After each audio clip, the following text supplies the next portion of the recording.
আজি অসমৰ জনসাধাৰণক জনাব বিচাৰিছোঁ যে আমি আজি 18 বছৰ ধৰি কাম কৰি 2006ৰ পৰা আৰম্ভ কৰি আজিলৈ আমি যিমান দিন কাম কৰিছোঁ এই কামৰ মৰ্যাদা চৰকাৰে আজিলৈ আমাক একো দিয়া নাই।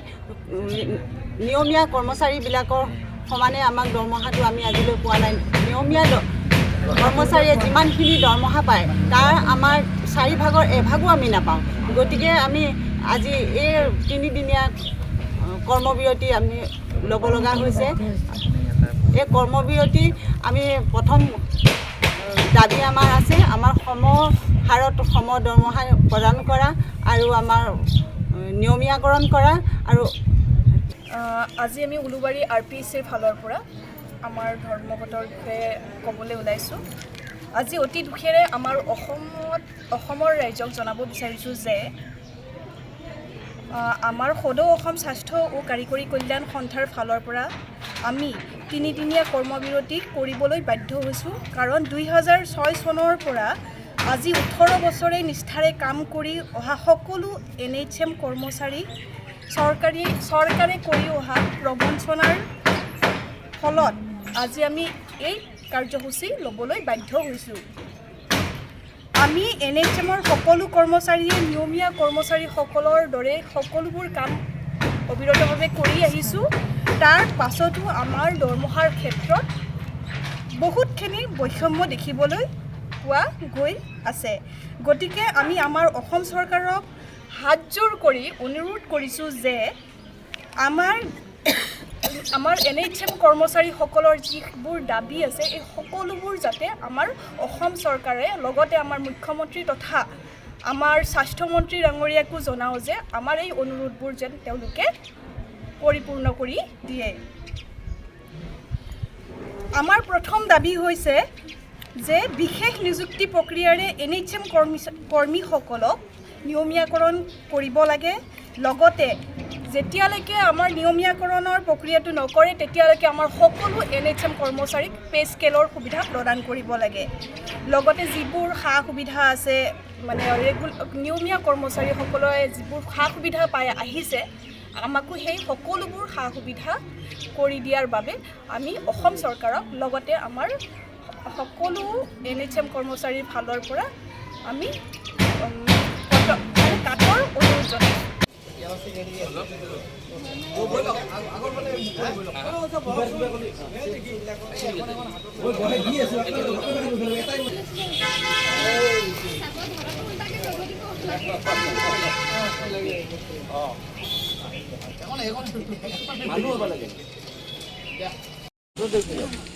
এই বাইদেউ লাষ্টত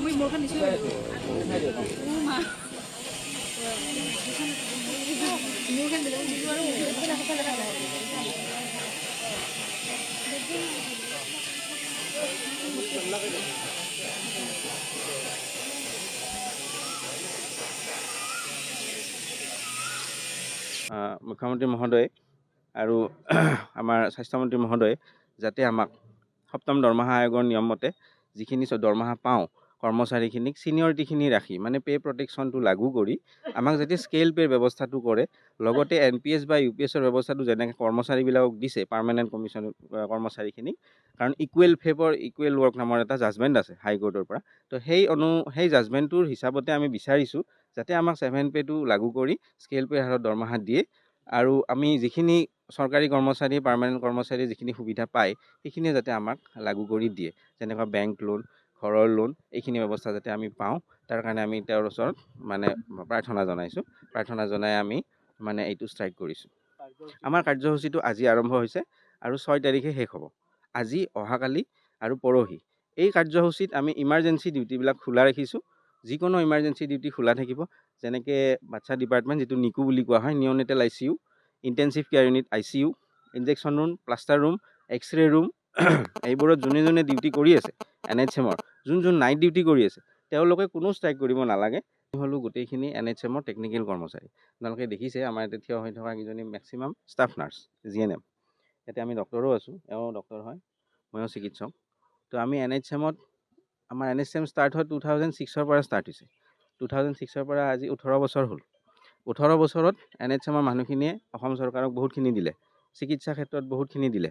ক'ভিডৰ সময়ত আমি অকলেই ডিউটি কৰিলোঁ, আমাৰ লগৰ ষ্টাফ 3জন ষ্টাফ মৰি থাকিল, তেওঁলোকেও কোনো কম্পেনচেশ্যন নাপালে।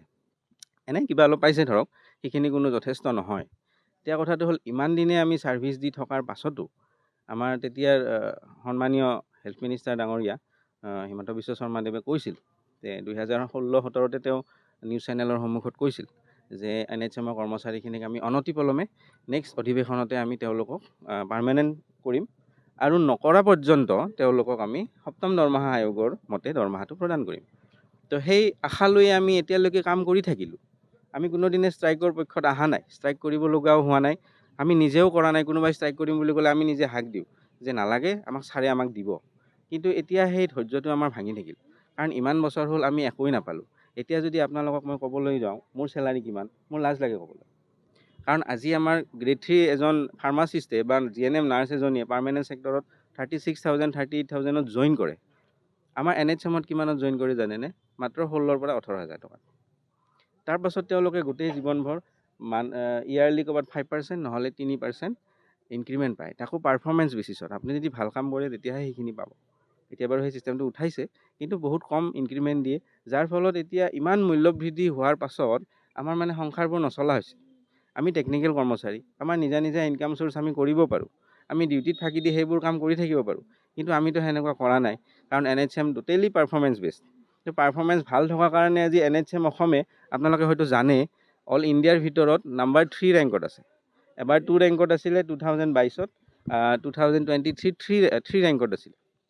তাৰ কাৰণে অসম NHM কিছুমান ছেক্টৰত 1 নম্বৰো হৈছে। হোৱাৰ কাৰণে আমাৰ সেই সময়ত লক্ষ্মীপ্ৰিয়া মিছন ডাইৰেক্টৰ তেখেতক মাতি নি বঁটাও দিয়া হৈছে। কিন্তু আমি বুজি নাপালোঁ আমাৰ কৰ্মচাৰীখিনিৰ দোষটো ক'ত, আমাক কিয় তেওঁলোকে সুবিধাখিনি প্ৰদান নকৰে। এতিয়া পেট্ৰল পাম্পত তেল দিয়া কৰ্মচাৰীজনৰো PF আছে, কিন্তু আমাৰ PF বুলি কোনো বস্তু নাই।